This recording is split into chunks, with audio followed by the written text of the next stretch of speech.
This is about defending democracy. This is no longer Democrats versus Republicans. What do you want your kids to believe in? There must be give and take. This is White Flag with Joe Walsh.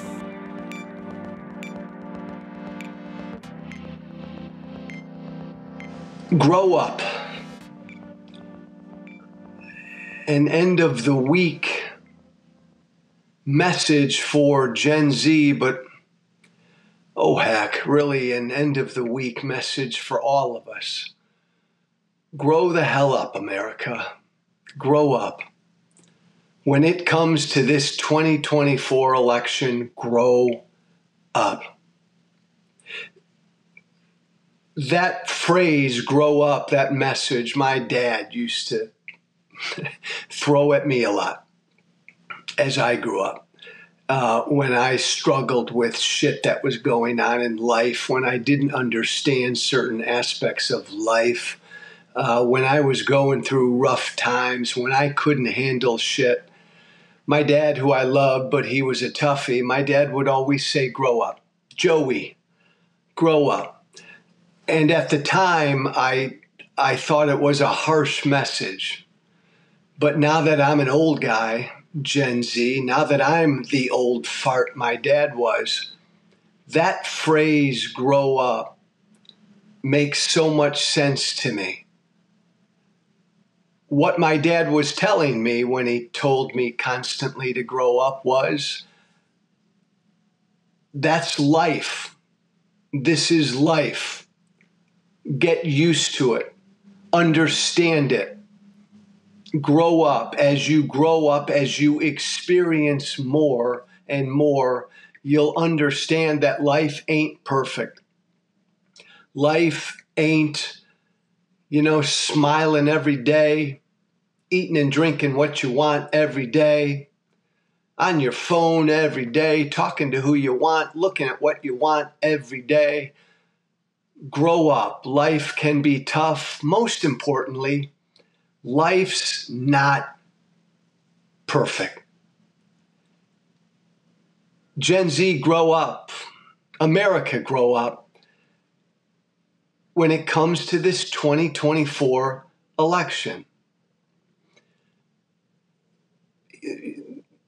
there's no perfect candidate this year. There really, in your mind, may not be even a decent candidate this year. Grow up, that's life. I can tell you, as a former candidate, as a former politician, I can tell you just as an old guy, I can count maybe not even on one hand the number of candidates that I voted for that I absolutely loved and adored. It's a rare thing. We have a choice this year. A choice between Donald Trump and whoever the Democratic nominee is. It's a choice most of us don't want. So what? Grow up. It's in front of us. We can't do anything about it. Trump's the Republican Party nominee. There will be a Democratic Party nominee. It'll be Joe Biden. It'll be Kamala Harris. It could be anybody. And it will be a choice that you probably won't be excited about. I'm older than most people watching me right now. In my lifetime, I got excited about voting for Ronald Reagan. That may piss a lot of you off. I got excited about voting for me when I ran for Congress. I can't think of any other presidential candidate I got really excited about. I know a lot of people got excited about Barack Obama when he first ran. It's a rare thing. Grow up. It's a rare thing. Most of the time when we vote America, we're voting against someone.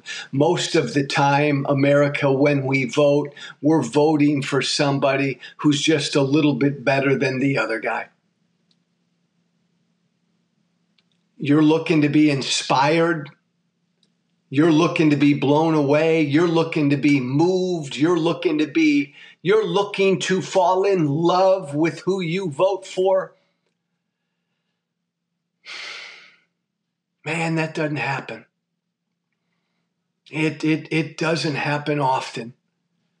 It's a rare shooting star kind of a thing. And when you get it, man, embrace it and run with it.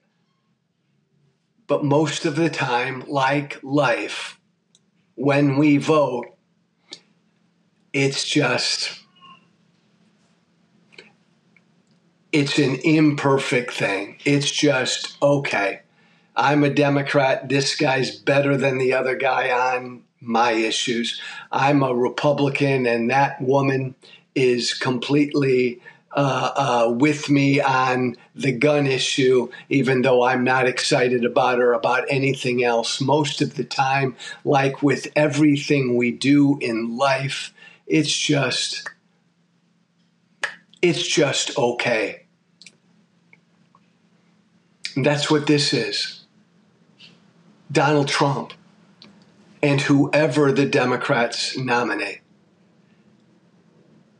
This is not an election year that is going to excite you.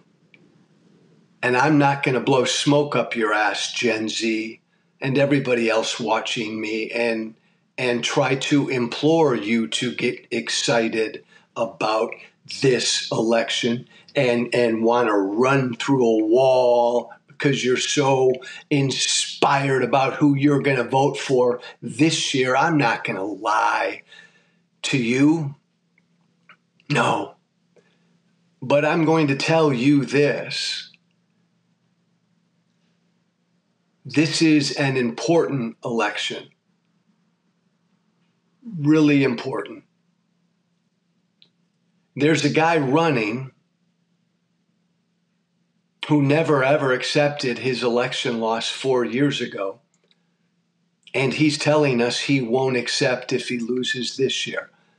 There's a guy running who has said if he's elected, he will be a dictator.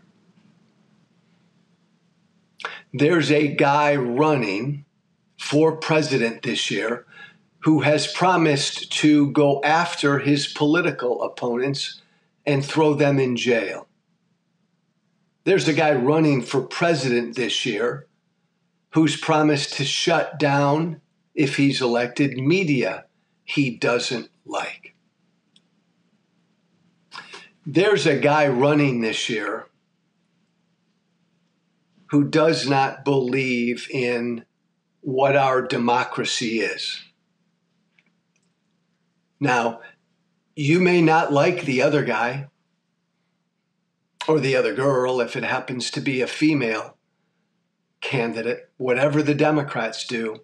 You may not like the Democratic nominee. You will not be excited about the Democratic nominee. You will not fall in love with the Democratic nominee. But if you love what this country is, imperfect, right, America? But if you love what this thing is, this democracy is, and you want to keep her down the path, the imperfect path of continuing to get better, man, this is an important election. You need to vote against Donald Trump. You need to run through a wall to make sure that our democracy stands. You're not going to be excited about the Democratic nominee. Be excited about doing what you can to defeat the other guy who has told us he would, if he could, be done with this great experiment in democracy. Grow up. Again, I'm older than you. I can't remember a time like this when there was such a threat that I could stand up and run through a wall to try to stop. Again, most of the time, every election we vote for, it's just kind of To stop him, to stop Trump, to stop a threat like we've never seen before, that should be enough to get you out there. That's all. That's all. Grow up. I say that with love. I'm Joe Walsh. Joe Walsh White Flag at gmail.com. All one word. Joe Walsh White Flag at gmail.com. Have a good weekend. Be brave. Thank you for listening. Remember to listen, share, and follow White Flag with Joe Walsh on Apple Podcasts, Spotify, and everywhere great podcasts are found. And be sure to leave a 5-star review. This has been White Flag with Joe Walsh.